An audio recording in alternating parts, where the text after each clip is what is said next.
Guys, we're here, episode 3, Luton Grappling Club podcast. I'm here with my good friend Luke. Luke joined us here at Luton Grappling Club just after COVID, and that's probably where we're going to get into it, right? Yeah, absolutely. So where were you during COVID? I had the fantastic opportunity to be living and working abroad. So at that time I was in Beijing, China, just down the road from Wuhan, I guess. Wow. But right in the middle of Beijing, COVID happened, and then a couple of months later I'm back home. There is a small chance that you brought it over with you. You say that, all my friends joke around, but that plane journey home where I did get a bit ill when I met you first. Yeah, there's interesting times back then. So what were you doing out in China? Because it's interesting for somebody to go out there to be working, right? So I'm a qualified teacher. Nice. And then at the time before I went out there, I had a little falling out with my school. Started looking for new jobs, found this one, applied for it, and 3 months later I'm out in Beijing. But I had 3 roles. First of all was promoting football within schools. Yep. So I was working within Chinese state schools. I was promoting football. Then in the afternoon, evenings, I was working with their higher ability within the districts. And then the last role was coach development or PE teacher development and upskilling coaches and teachers to coach better football. What's the level of, like, in terms of football? How good are they out there at football? Technically, brilliant. Because they dominate. We look at the Olympics, right? Yeah. They dominate everything in the Olympics. Yeah, table tennis. Yeah. And it's those skills that require repetitive skills. The same forehand shot in table tennis, the somersaults that go off in diving. It's the decision-making side of the game where they lacked talent. Okay. And that's just because of the way they coach. So that was the first thing I recognised out there. Yeah. There's not many decision-making games. So they weren't doing a lot of small-sided games or possession drills. So that was the key thing. And I think, to come back to jiu-jitsu, because that's obviously why we got you here. I'm chatting about but again, football already. Jiu-jitsu, like you said, yes, repetition is important. You drill the move, you learn the move, but it's decision-making, man. 100%. Everything is decision-making, man. If I do this, what do you do? Yeah. What do I do to you doing that? What do you do to that? And I know I always say it, but that's why it's so addictive. Yeah. It's so addictive because there's so many variables. Like, you can roll with the same guy 100 times and it's not going to be the same role. It's not even going to be close to being the same role. That's why you're always tapping me, right? So how did you kind of come from football? Because obviously your family's got a long history in football, right? Your dad's been a coach and stuff. How did you kind of come over to jiu-jitsu? Because if you look at the two sports, they're kind of almost completely opposites, massive. Right? So I'm quite small in my build. Yeah. And as a young lad, I was bullied at school. And my dad said one day, hit him back, talking about the bully. Yeah. And I was like, how? And my dad took me to karate. So I kind of went through my karate journey, ended up getting black belt, 2-time national champion within that. Nice. When I came back from China, I was like, I want to try something new. Yeah. I've done with football, done with playing. My knees can't take it. And that's kind of led me to grappling and falling into jiu-jitsu. And then I Googled, I was like, jiu-jitsu gyms, and there was one, Selborne Road, about 5-minute walk from my house. That's the one I'm going to. So that's why you chose us. Fell in love with it. You chose us. Closest to my house. Now you're on the opposite side of the town, so giving me parking tickets now. Yeah. But no, it was that was kind of the reason how I fell into it. I've done striking, wanted to try something new. I'm always wanting to challenge myself and go out my comfort zone. So that was the whole reason behind it. How did it go from obviously where football, it's a team sport to this kind of individual sport where, you've competed before, which was, you went to Europeans with us last year, which is great, but how does it, when you walk out there on the mat, you're by yourself? Now, you can have the best coach in the corner. This is what I always say to people. You can have the best coach in the world cornering you. And sometimes it makes very little difference. There's no hiding. Yeah. There's no hiding. Yeah. I mean, I've coached football games in stadiums in front of thousands of fans. But there's other people. There's people next year. There's people playing in front of you. There's 20, like football. There's 22 other people on that pitch. Going to the Euros, and I step out on that mat, and it's me, the ref, and my opposition. Yeah. My mind just went blank. I couldn't hear the crowd. You're just there, and it's that gladiator style. It's me against you. Yeah. You get that tunnel vision, don't you? Yeah. Do you get that in football? Because I've never played football that competitive. I guess, do you get that in competitions now? How many competitions have you done? Yeah, I still get it. I still So got tunnel vision. I think there's times. I think you look at it, you see penalties. Yeah. They probably have that tunnel vision. Yeah. But there's some very clever people out there that treat or train the brain to deal with that pressure. Yeah. And we've got some guys here at the gym as well, and it's jiu-jitsu one of those sports where you can have somebody who's great in the gym, like they'll be dominating in the gym, and you think, wow, if this guy goes to competition, do you get that in football? Yeah, 100%. Yeah, but when they get there at a competition, performance anxiety, it's called. Is that what? Yeah, and it's the nerves that just get the better of them. Yeah. And visualization. That's the word I'm looking for. That's huge because you can train your brain to like react to how you're feeling with those nerves, adapt and how you want to overcome it, and then when you come to those moments in those performance games, then you've already practiced it, right? Yeah, because you've been there before in your mind. Yeah, 100%. Yeah. So in terms of for you going to Europeans and jiu-jitsu, when you got there, how was your mindset? As in, did you look at, for example, is it like a football game, or did you have this complete separate mindset and not actually this is completely separate? Well, I was actually working for MK. We've got a club psychologist, and I spoke to him before going out. Yeah. And I've always, like I said, I've always been one that wants to challenge myself. So I don't want to be going to local tournaments. I want to be testing myself at the highest level. And arguably, as you guys say, that's one of the highest levels to be competing at. So I was like, this is what I want to do. This is what I want to go after. This is it. This is where I want to be. So coming into that mindset, into going into Paris, going into that comp, I thought, this is it. This is what I want to be doing. What about your colleagues, your football colleagues? What did they say about you competing in jiu-jitsu? When I first told them, they were like, "Oh, okay, cool." And then I was like, "Yeah, I need to take some holiday." And I'm like, "Okay, why?" Like, I'm going to Paris, and they were like, "Oh," like they kind of realised the state that actually, it's a little bit higher level than some local karate tournament, as everyone jokes around. In the sports hall. Yeah, exactly. They were great. They were so supportive, always asking, kept me on my toes. They when we were having lunch, they kept me straight, kept me away from the dessert aisle, put me back on the fruit. So they are fantastic people. Is weight something you guys watch in football? Obviously, for us jiu-jitsu guys, we're always watching weight. We have to stay inside that weight division. Yeah, the higher they go, the more you'll look at it. Obviously, the professionals will be weighed and measured from that point of view. They'll be their body fat percentage will be looked at. With the kids, not so much. Obviously, because their weight fluctuates so much. We do heights and weights, and that helps measure predicted heights. How tall are they going to be? But from a development point of view, we're kind of looking at them are they efficient movers? So can they move? Can they laterally? Do you look at parents and say, okay, his parents are big, so he might, he might turn out tall. we mums are quite key because 99% of boys grow taller than their mums. So if we see a mum who's 6'3", we're like, ooh, that could be a good goalkeeper or centre half. Yeah, exactly. So we always want to, like when we're recruiting, we always want to invite the mum and dad in. When they are then registered with us, I don't like using the word signed because they're not professionals. They're registered with us, and I think that's important to know. These are young people's lives. So they are registered with us at that current time, and we like to know mum and dad's height. Then people do these fractions maths where they can then figure out the predicted height of that young person.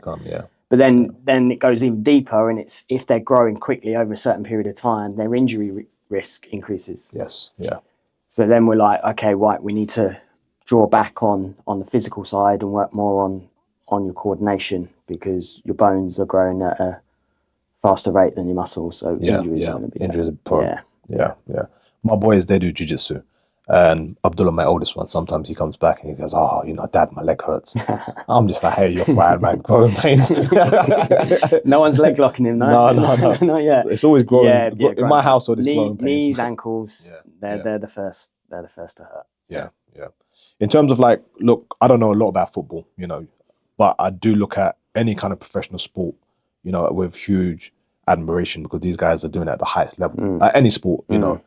But with footballers, anytime I see training, man, they just seem to be kicking the ball about a bit. They don't really. Like, that's all I see. If I'm watching the news and they're showing us, you know, like if they're showing the, you know, the Chelsea team are training, oh man, I'm like, man, I could do a few kick ups. There's some very clever people. Yeah, very clever people. I think my media team will agree to this. They are very selective about what you watch. First of all, might remember a news story a few years ago where Leeds were spying on Derby, I think it was, just to try and find out information, shaping things like that. So if that's on the TV and you find out what your opponent's doing, you've kind of got a head start, right? So the media team are first of all very clever about what you can and can't watch. But then also it's building good habits. So doing it could be jiu-jitsu when we're drilling. It's that pass being fired in. It's training the brain to adapt to that in an unopposed state, and then adding in those building blocks, building up the pressure, building up the liveliness of that game to go from a strict practice to a random practice. So, how much cardio do these guys do? Like the professionals, the guys that you teach. The guy they're kids, so they're they're fit. They'll run around all day. What about the professionals? Oh, they're incredibly fit, but they've got they're doing stuff all year round. I don't think I never appreciate that. Does that make sense or not? Like I watch it sometimes. I watch like highlights, match of the day or something if it's on or something, and like they seem to be fine. Yeah, they don't seem to be out of breath. Well, they've done that. They've done the hard work. Yeah, they've done the hard work. Yeah. So it's that old saying: you don't rise to the level of your performance, you fall to the level of your training, right? For sure, man. Yeah, that's a testament in jiu-jitsu to that. 100%. So if you're training at a very good, intense pace, then when it comes to competition, that's where you're going to fall to because that's where you're comfortable being. And in football, when you're doing pre-season training and you're seeing them do their runs and their sprints and you're going, I'll sit upstairs with a coffee. But I'm happy I'm a coach right now. Exactly, it's just the sun is shining, you've got your sunglasses on. But how hard do they push them? To the very, very limit, like the limit. Really try to go after him. And then that creates baseline data and where people can find out more about recovery and how hard they've worked in games. In terms of jiu-jitsu wise, I'm just starting. Look, I've been doing jiu-jitsu 15 years, but I'm just starting to understand recovery now. And I'm starting to look at, I'm getting older, I'm 36. How can I kind of keep myself as fit as I can for as long as I can? So now I'm looking at, like, for example, I started wearing the Whoop and I'm starting measuring my, stats and stuff. But I kind of looked at it the wrong way. So what I was doing was when I was wearing it, I was trying to get to the red zone, my heart rate, and I was trying to stay there for as long as possible. And then I spoke to one of the guys that comes to trains with Dr. Eep, and he was like, mate, you're going to have a heart attack at this rate. How do you kind of look at data and say, okay, this is where I need to be? How hard should you be pushing? So guys that train in jiu-jitsu, how hard should they be pushing, in a session?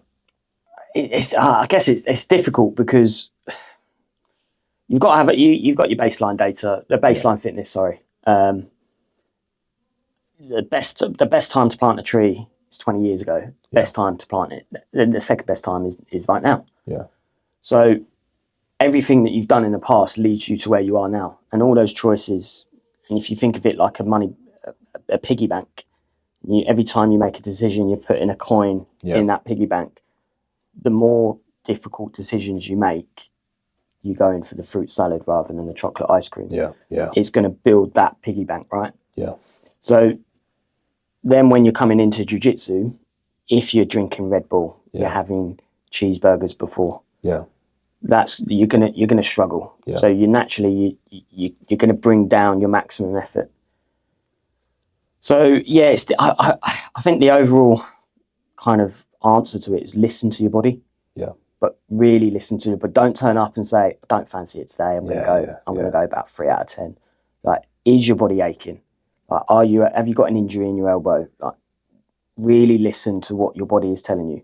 Then you can kind of pitch and see how far you go. If you're fresh and you've done your recovery right and you've eaten well, then 100% go all out. But within safety, like, look after yourself, look after your training partners. Obviously, like for us, we don't drink alcohol. I'm not sure how, you know, I haven't really asked you about your alcohol schedule, but in terms of how much does it have an impact on sports? How much does, for example, if somebody went out on a Saturday night and, you know, they got drunk or they drank a lot of alcohol, come Monday, is it still affecting them? Yeah. I can't remember the actual numbers, so I'm paraphrasing here, but for every pint or glass of alcohol you have, it stays in your bloodstream for 1 hour. So if you're having 8 beers, you're staying in your blood for 8 hours. You know how big I am on sleep and recovery. That then affects your sleep, which then affects you the next day. So now you're tired the next day.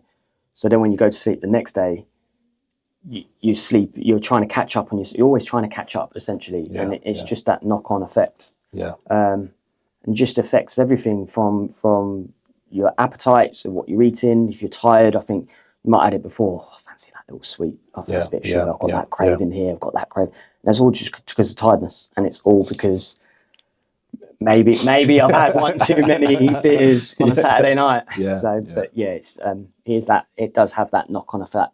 So it might just be, oh, it's just a Saturday night. Oh, it's just 2 beers. No, it's Sunday. Then you're having chocolate cake after dinner. Then you're waking up Monday and you go, oh, I had that cake yesterday. I can have these biscuits for my morning coffee, and it's just that knock on. So those bad decisions, right? And then it just keeps putting those coins back in that piggy bank again. Sometimes we don't think about that. You know, even like, for example, when you go out to have a cheat meal, you know, how much does that affect your performance the next day? And like you said, the knock-on effect you'll have afterwards. And again, like you said, you're big on sleep. I think you're probably the first person that I spoke to, and I said to you, I remember this is like when we first met about recovery, and you said to me the first thing is sleep. I still don't get enough sleep. I still don't, but I'm trying to get better. You know, I'm trying to get better.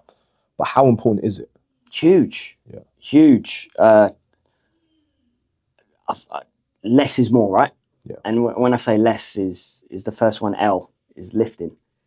You've got to look after yourself. You've got to look after your body. Eating. So are you eating? Are you eating well? Are you eating dirty? Sipping. So are you drinking water, tea, green tea? Trying to stay away from sugary drinks. And the last one's sleep. I prioritise my sleep. So if I'm waking up at 6 a.m, I'm making sure I'm in bed at 10 p.m. That's good, man. Knowing myself as a person, if I get less than that, I'm not a very good person. I'm not good to be around. And then going over that, it's then difficult. I'm overtired, and I'm not as focused. So would you say that 8 hours is the that's what works for me. That's what works for me. That's kind of where I've worked for the last however many years. Some people do better on 7 hours. Some do better on 9 hours. But personally, I always say 8 hours. I got into a bad habit where I just was accepting the tiredness all the time. Does that make sense? You almost feel like it becomes a norm. You're not listening to your body then, are you? It becomes a norm. Does that make sense? That, you know, you're like, okay, I'm having like 3-4 cups of coffee just to stay awake. You know, and it's not good for you. Like you can feel that it's not good for you. Like your body's saying, look, this isn't great. You know, you're not performing 100% at work. You come jiu-jitsu, you're not performing 100% at jiu-jitsu. Now, like you said, you're just trying to catch up. Agitated as well. Like simple things. It could be driving and someone cuts you up. If you're getting angry at that, it's kind of, oh, I might be a bit tired here. So just to help. How do you look at, for example, even myself, I'm guilty of this, is having a smartphone where, you know, we have this habit when we get into bed, it's like, okay, let me sit there now with my smartphone and look at stuff. How do you kind of knock that on the head? Because it's not just myself. I can probably say, you know, 99% of the population is having this problem. I read a really good book once, Atomic Habits, and he speaks about it in there. And he said about building good habits and removing bad habits. And he said, make it difficult. One of my good friends, he charges his phone out in the hallway. Nice. So he turns the volume all the way up on. So when he sets an alarm, that way when he's in his bed, he's not on his phone. And it's just simple things like that. Make it really difficult to be at home, or if you're, let's say you're awake in the morning, you're not rolling over scrolling through your phone. You're not in bed scrolling through at night. You've removed that distraction. And then it could be as simple as you're getting home from work, take your shoes off, you sit down, you lay down in your bed, and then you get your phone out. You're not going to sleep, but your brain's building that connection of, when I'm in my bed, I'm scrolling on my phone. Yeah. So even if you don't, I think I've got that connection right now, man. I need to break that connection. Yeah, but just change the area. Sit in the chair. Stay out your bedroom. So your bedroom's a no phone zone. That's good, man. So charging. My wife's not gonna like that. She loves being on the phone. She loves being on the phone. I know. But like, another thing is, sometimes I find when I can't sleep, you know, I go on my phone, and it's like, I know this is bad for me. You know, I know this is gonna make my whole situation way worse. You know. But sometimes, like you said, it's just breaking those habits, man. Yeah. Just having that. But when you can't sleep, you're in your bed scrolling through your phone, right? So your brain's built that connection again. Yeah. So it's just removing that connection as much. If you can't sleep and you want to scroll, go and sit on the sofa. Get out. Get out of that connection of being on your phone in the bed or in your bedroom. Man, that's great advice, man. That's great advice, man. Even me, I'm like I said, I'm struggling with it at the minute. I went through a really good phase. Maybe I started using the smartphone maybe 4 years ago. So before that, I wasn't using the smartphone, and life was good, man. Honestly, life was good. You know, no one bothered you because, you know, 4 years ago, if you had to get a hold of me, you'd either have to call me or text me. Yeah. And for some reason, that's a real hassle for people. Do you understand? It's easy. You know, WhatsApp's. You know, people just want to WhatsApp you, and it's like, to send a SMS is just, oh man, this is just too much work. What's this green bubble on my phone? Yeah. Do you know, is it from Vodafone asking me for more minutes? But like I said, now obviously, you know, with circumstances, I'm kind of almost like, we're all forced to use the phone, right? You know, I'm starting to get into a habit where, for example, if an email pops up on my phone, before I'd always want to respond to everything straight away. Yeah. And I'm like, no, actually, I don't need to respond to this straight away. Yeah. You know, I should prioritize what I'm doing right now, whether that is, you know, like right now I'm sitting with you and we're talking, or I'm with my family, or I'm reading a book, you know, and if it pops up, let it pop up. And, you know, I'll deal with it later. Yeah. So I'm starting to kind of like, even with messages sometimes now, I'll see them and I'll say, okay, I'll kind of leave it unopened. Yeah. And I'll deal with it when I'm, you know, when I'm ready. Yeah. Like even business wise now, I try to say, look, I'll save this till Monday. Yeah. Monday morning. Non-negotiables, man. Yeah. Non-negotiables. Yeah. Let me enjoy my weekend. You know, Monday morning, I'll deal with this. Yeah. You know, otherwise you almost feel like you're not getting a rest. No. Like you're just always in work mode, aren't you? Always. You're never dad. Yeah. You're never husband. Yeah. You're always work mode, and then you can't appreciate those small moments. 100%, man. 100%. And you're just scared all the time. Yeah. Does that make sense or not? It's like you just got to take a break from it all. Yeah. And again, not that it's, you know, as humans, we should be able to control the phone. We shouldn't let the phone be controlling us. Yeah. But that's where it's got to, right? 100%. But that's what's out there. These bright colours, the bright screens, the dopamine hitting people. These very short clips that trigger people's minds, and people just want more and more and more. And I'm guilty of it sometimes. Yeah, for sure. I'm watching jiu-jitsu stuff on Instagram or YouTube, or it could be football or anything else like that. And before you know it, you've sat there for an hour, right? Yeah, you've gone. I can't. And the bit that caught me out was, I can't remember the last 5 things I've just watched. Yeah, and I've gone, oh, this is not right. This is not right. And I've kind of gone, all right, I'll take a step back. And the phones are really clever. You can put limits on them now and everything else like that. They put a lot of money into development of these phones to be what they can do. Because I'm not a huge fan, I'll be honest with you. And I always think about my kids and my boys, and, you know, and I think to myself, at some point, they're going to have phones, you know, as they get older. Obviously, I'm going to try and hold it off for as long as I can. But they're going to see me and they're going to see mum and they're going to say, well, they're on their phones all the time, you know. And so we'll probably just sit on our phones all the time. Yeah. You know, we're setting examples for them now. You don't want them looking at you behind your phone, right? Yeah. Like, when they're growing up, they don't want to see they don't want to imagine their mum, their dad with their phone in their hand all the time, taking a picture, whatever it's scrolling, everything. And they want to enjoy those moments with you. Yeah. So whether that's like me and my dad going down to the garden or a park to play football. Yeah.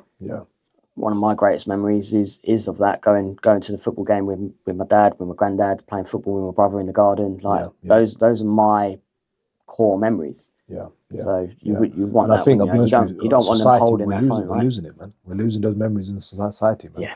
You know, we are losing it. We're losing those connections with our kids.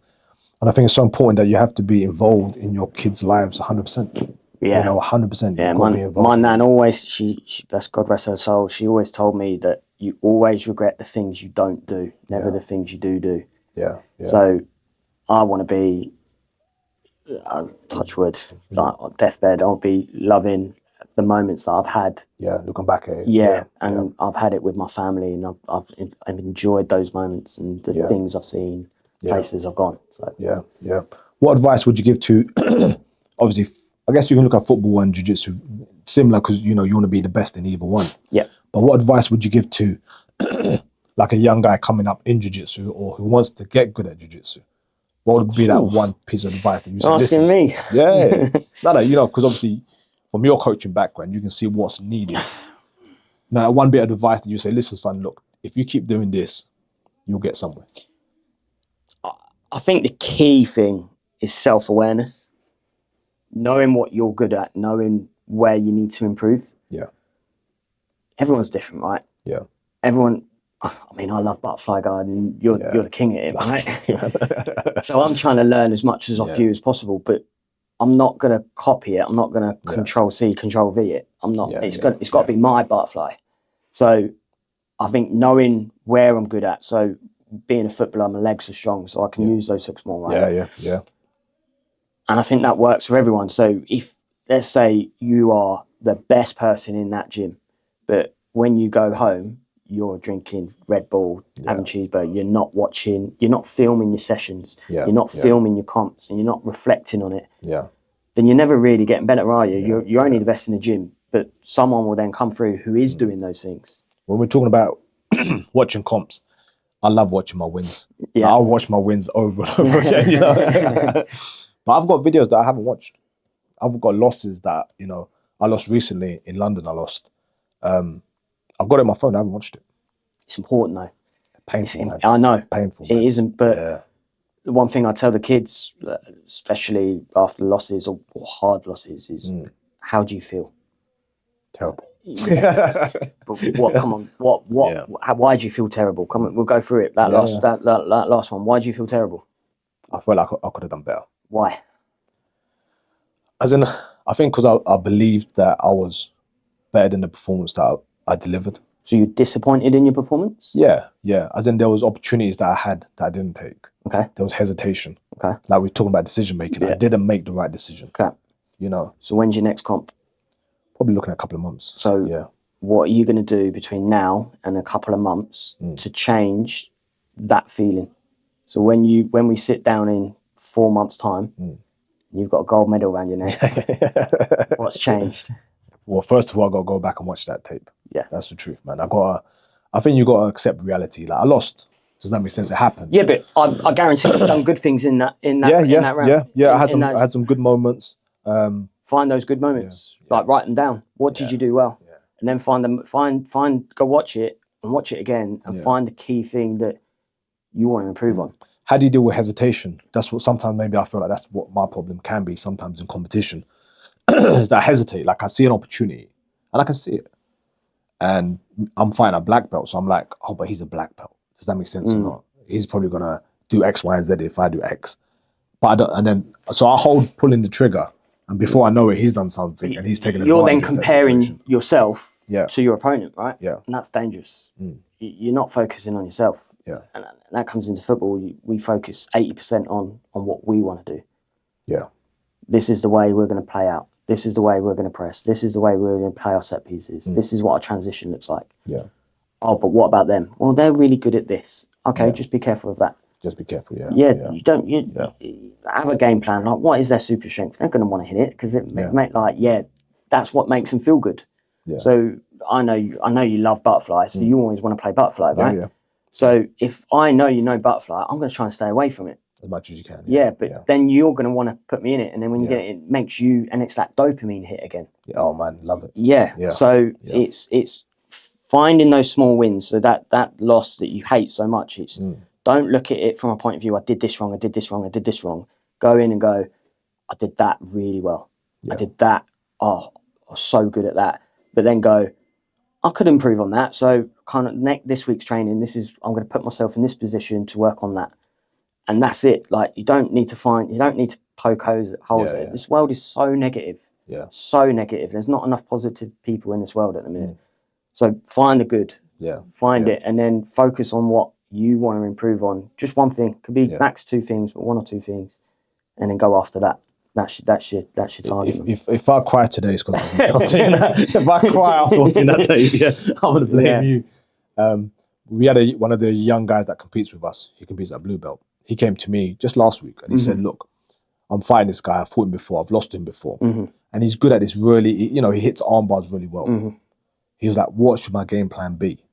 And my advice was, "Look, just play your A game. Don't worry." Exactly what you were saying. Like, don't worry too much about him. Yeah, he's good at that one thing. Yeah. Or he might be good at 10 things. Yeah. But you're good at 10 things as well. Yeah. Where are you catching people? Yeah. What are you doing well? Yeah. So do you find in football when you go up against a more superior team, there is that psychological effect already happening before you step on the pitch? So obviously working in youth development. Yeah.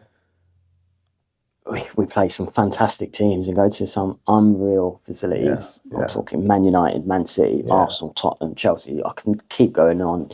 When we go on tours, we go to PSG, Barcelona. These beautiful places, which is great for the kids to see. But the key thing is, and it's quite common, they play the badge. Yeah. They see the Arsenal badge and they think they're playing a Premier League team. Yeah, yeah. And that's so dangerous. When all they are is same age, they just go to school in London. Yeah, yeah. That's all it is, and that's the key thing. They're the same person. They're just talented in a different way. How would you deal with, like, again, my situation? I'm trying to get the most out of this. Yeah, it's fine. Go for it. Yeah.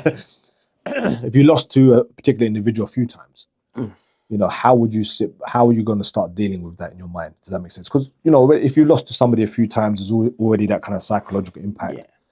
And they know it as well, remember. Yeah. So they're like, oh, well, I do it as well. Yeah. Like, if I've beaten somebody in jiu-jitsu in a competition, next time I know that I disregard them, but I'm like, mate, I've beaten you before. I'm going to beat you again right now. Yeah. You see? Yeah, you've got that psychological warfare. Oh, man, and it's almost like we just, carry on where we left off. Yeah. And it's like, how do you break that? How do you break that cycle? I mean, I spoke to Coach Alexi around it. And I've said it already today. Visualization. Yeah. Huge. And it could be something as small as having it set on your phone as a wallpaper. Yeah. So every time you pick up your phone, you're seeing whatever you want it, whether it's the competition you're entering. It could just be the logo. Could just be you standing on top of that podium. Yeah.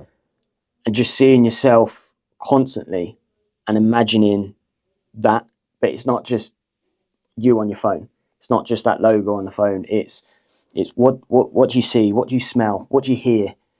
Can you feel the ribbon around your neck? Can you feel the ref lifting your hand up after the win?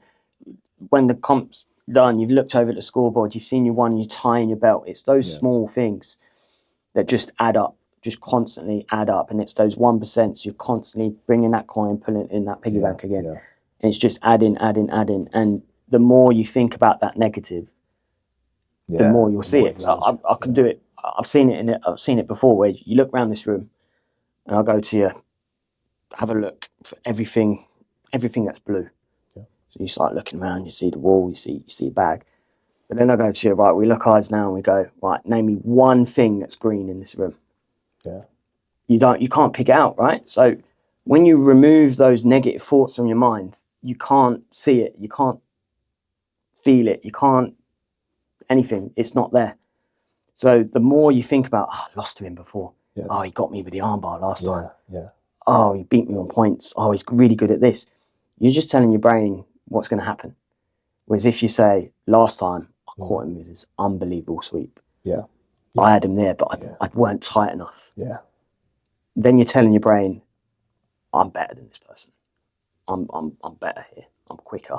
I can do this. I can do that. So it's just telling your brain. That's all it is. Your brain's a powerful tool. Powerful. You have to listen.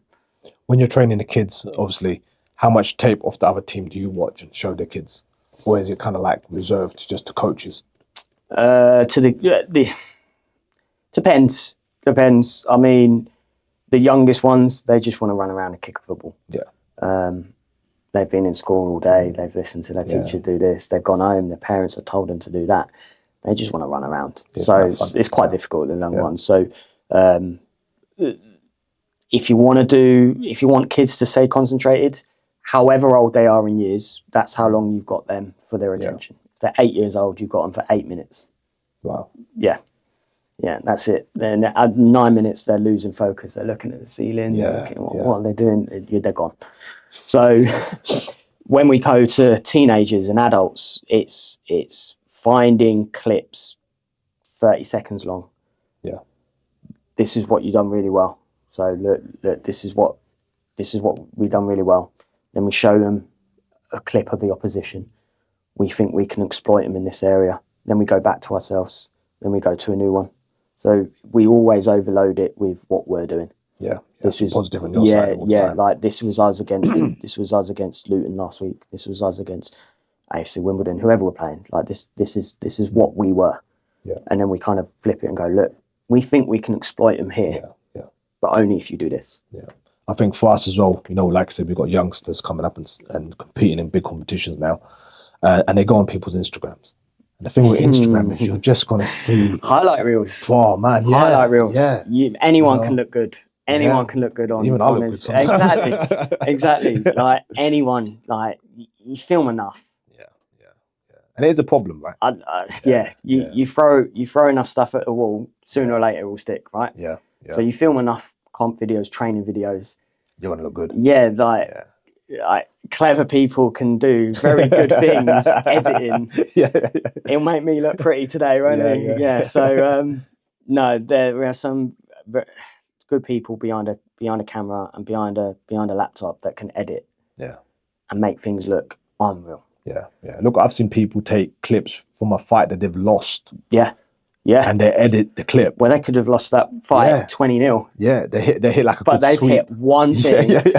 Yoink. Yeah. And they're going to take that and they'll put it in their compilation video. And obviously, being a football coach, you go on YouTube and you type in any footballer, you can pull out thousands of videos of a skill they've done, but they won't remember the score of the match, what it was at that moment, the final result. That might have been the only time they touched the ball, but they did something magic with it, right? It's constant. It's constant. And those YouTube videos, the Instagram reels, whatever you want to call it, they're lies. They are lies. It's just a cloak and dagger. Yeah. So it's not just all the women on Instagram that lies. No. Yeah, it's awful. It looks good and people go, oh, I want to try that. But no, in my opinion, it's a load of rubbish. Yeah. It's the hard work behind the scenes. It's what you do in the gym, right? Yeah. It's what you do in the gym and your training partners, your coaches, everything else. That's the true. When, for example, now, we're looking at jiu-jitsu. And yes, when I'm training, you always want to win, right? Mm-hmm. Even when we're sparring and when we're just in the training room, you want to win all the time. But how important is it to get into bad positions and lose? Oh, massive. I can't. I'll probably say it again. Like, say it again and again. Put yourself in those bad moments. Like,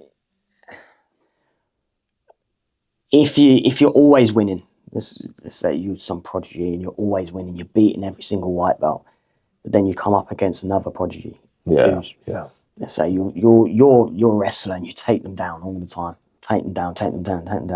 But then you come up against someone who is world class at pulling guard and being in guard.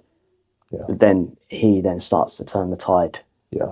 Because now he's on top. Now you haven't practiced being swept. Now you're playing bottom because you've played top your whole career, your whole life. Right? So now you're in this unfamiliar position, not a clue what to do. Then you're in trouble, right? Yeah. And it could be someone taking you back. It can be being put in an armbar, so it could be really compromised, and they've got your arm. Like, okay, how do I defend this now? And it's just constant. Like, what do I do? And it's doing it over and over and over and over again, all the time. And I know there's a few people in the gym that they want to win. They want to win. Of course, they want to win, and they'll come out. They'll come after you and they'll go hunting you. And they're probably the same with you. They want to tap a black belt, right? Yeah. So then it could be important for you, like, oh yeah, it's fine, we'll give him a little bit, but then we get in this bad position right now, bang, right, this is where I'm going to go from here. Yeah. It's huge. I think it's important, like what I try to do in the gym now, this is me 15 years into jiu-jitsu. I try to look at people's strengths. And obviously I know most of the guys here. And I say, okay, this guy's got a good close guard. So at some point in that spar or some point in that round, I'm just going to drop into his close guard. Yeah. You see what I mean? Just to give myself the worst position against this. Yeah. Like, well, that's his super strength, right? That's his weapon. Yeah. That's his sword. I don't do it with the black belts. No way, man. No way. I'm going to be tapping. But anyone else, I just say, look, I know his strength. Yeah. And I'm gonna let him organically kind of flow into that. And I think that shows testament as you as a coach, because like you're being self-aware. You know what your students, your players, in my case, like this is what this person is really good at. Okay, how can I make that even better? So you're not just looking at yourself. I think you're looking at your students, what you have in the gym, like your role, like you did that really well, but how could you do, like, come on, like this is the next bit. You can do this really better. So then you're that's you as a coach. So come over to football anytime. Like that is coaching. Like you've recognized something that they're really good at and you're trying to make it better. Yeah. And it comes back to, it's not telling them what they can't do. No, you're really good at this.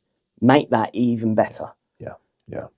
So and I always tell the guys, I say, look, when you're in a competition or if you're sparring, force yourself to that position that you want, whether it's close guard or butterfly. You know, you have to force the opponent into that position. He's not going to drop into your butterfly or into your close guard. No. You know, I would say, in my mind, like I said, I like butterfly. You know, I like butterfly as a sweep. So initially, when we start, my whole game is to get you to butterfly. I'm not even thinking about butterfly right now. Or I'm not thinking about what I'm going to do in butterfly. My whole mindset is I need to get you to that point. And then once we're in that point, I know it so well that it's muscle memory for you now, isn't it? Like you're going over. You know. So a lot of the guys they have these strengths, but it's kind of like, okay, just hold that strength for a second. Let's grab him. And let's drag him into that strength. You know, and I think that's what people struggle with. They struggle with understanding that. You know, I try to look at each kind of like position as a separate battle, and I say, okay, look, who's going to win this battle? Me or him? If he wins, okay, fine, that's fine. He won that one. What's the next stage? What's the next? You know, and keep talking to yourself. You know, that's so important, man. I find that in the competition sometimes for me, I have to be talking to myself. You know, a voice in your head. There's two voices, man, always. I think everyone has it. I think everyone they have that inner voice. They talk. Everyone talks to themselves in their head, whether it's training or competitions or like, oh no, I'm going to do this. Right, no, I need to get how. And then it's like, well, that's the goal. How am I going to get to that goal? Well, you were talking about, no, we're going to put you into this one. So I think everyone probably listening to this will kind of have a little smirk and go, actually, I do that. So, when you look at football, for jiu-jitsu, obviously we either have attack or defense, right? Either I'm attacking you or I'm defending to an extent. Is it the same in football? Like, as a coach, are you either? Well, so I'm doing a coaching course at the minute, actually. So it's funny you say that. I'm actually off tomorrow, and it's kind of phases. So you've obviously got your attacking phase. If we're talking about football, it's I can go into more detail, but I won't. But you've got the attacking phase and you've got the defending phase, but you also got the transition between it. So you're attacking, you've just lost the ball, so it's that transition into your out of possession tactics, styles, whatever you want to do, and it's that transition. So the most famous one is Klopp and Liverpool or Man City, and they go and press. They lose the ball, bang, straight away. This is what we're going to do. We're going to swarm. We're going to try and win the ball back as quickly as we can because we want the ball, because we want to score. Other teams are going, right, we want to cover. We want to get behind the ball. We want to be compact. We want to be tight. We want to be hard to break down. And then it's the flip of that. It's then, right, we don't have the ball and we want the ball, and it's that transition between it. So we just won it. I want the players to have two passes to secure. So once you get those two passes, then you smooth out transition. It allows players to then get into set positions. Then we can start to have phases of play and et cetera, like that. And then underneath that, you've got your set plays. And when you talk about football or any sport, rugby, hockey, anything, you've got those breaks in play. And there's so many of them that if you train it and you're really good at them, you can build an advantage. So that could be throw-ins, corners, goal kicks, free kicks. So there's a few more pillars, but I kind of relate it sometimes. When I'm rolling and when I'm finishing and when I'm driving home and I'm going, how does this relate to football? How does that relate to jiu-jitsu? So all the time. I think in jiu-jitsu, just like we spoke about variables, and again in football, same, right? There's a million variables in football, probably more so because you've got so many players on the pitch compared to jiu-jitsu. Yeah.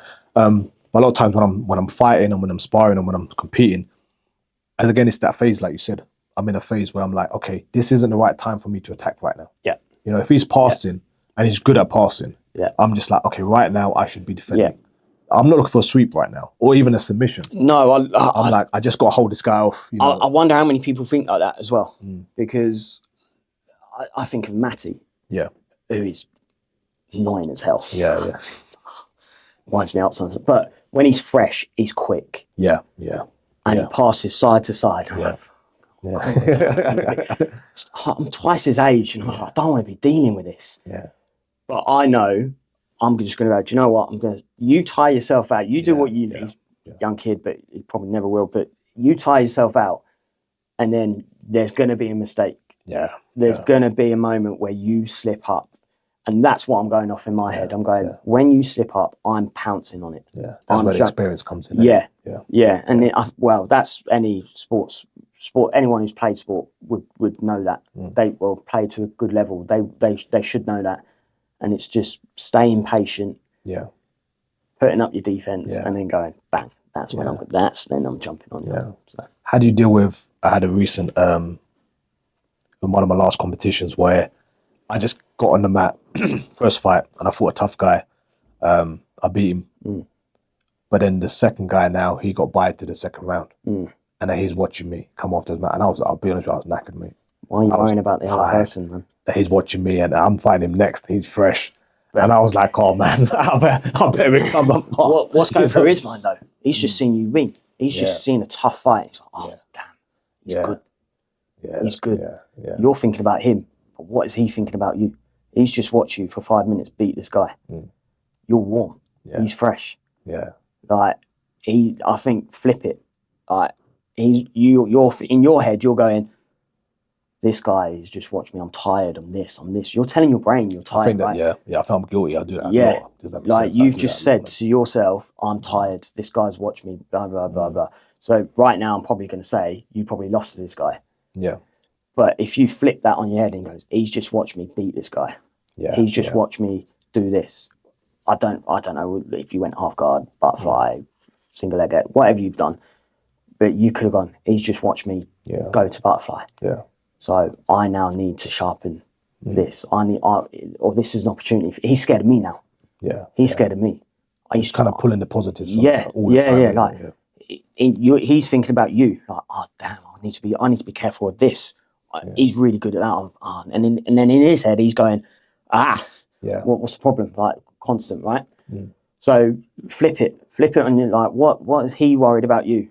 He's just had that moment. If you're in third person view and you've watched that fight yourself, what have you seen? Yeah, that's how I would like to look at it. Anyway, I know I'm guilty myself of doing it a few times. We all are. But it's great saying it here in front of this table. But I know when I'm in that moment, I'm sometimes guilty of that as well. Like, it's a constant battle, man. 100, it's you against your brain. The mindset is you against you. It's massive, man. You against you. Yeah. All the time. And I think if you can conquer that mindset, and if you can strengthen your mindset, and this just applies to any sport, you'll do great. You know, you'll be good in competition. You'll be strong in competition. Just conquering that mind, man. Like you said, that visualization. But even the kids, like GCSEs and exams and everything else like that. University, like if you're turning up to these exams, I'm not very good at English. I can't do maths. Yeah. You've already lost. You've already failed. Like, tell yourself you're good at it. Yeah. Tell yourself you are good at it. And everyone loves hearing good things about themselves, right? Yeah. I'm sure, like, when you're doing this, that was a great session. I love the way you did this. You go home proud of you. Oh, yeah, actually, that was good. And people like hearing that. They love hearing their name. Like, So put your name on it. Like I'd be saying, "Nah, Luke, you were good today." Yeah. Because people want to hear their own name. They want to hear those positive words about themselves, right? So tell yourself that's who you are in control of. You don't have to listen to everyone, but listen to yourself and make sure it's good. Luke, thank you very much, man. No, I enjoyed it. I'm sure we're going to sit down. I really enjoyed it. Anytime. Next time I lose my next competition. Yeah. But I yeah, enjoyed it. no, It's good. thank you much. Guys, hope you enjoyed it. So I'll say, for me anyway, the biggest take-home message from Luke, for me anyway, was mindset, guys. So make sure, especially if you're competing in jiu-jitsu, it's all up here, man. You might be great on the mats, you might be great in the training room, but you know the truth is when you're competing, all that matters is that day when you're at that competition. So guys, get that mindset, use visualization, and guys, if you're around in Luton, you want to train jiu-jitsu, come see us. Thank you very much.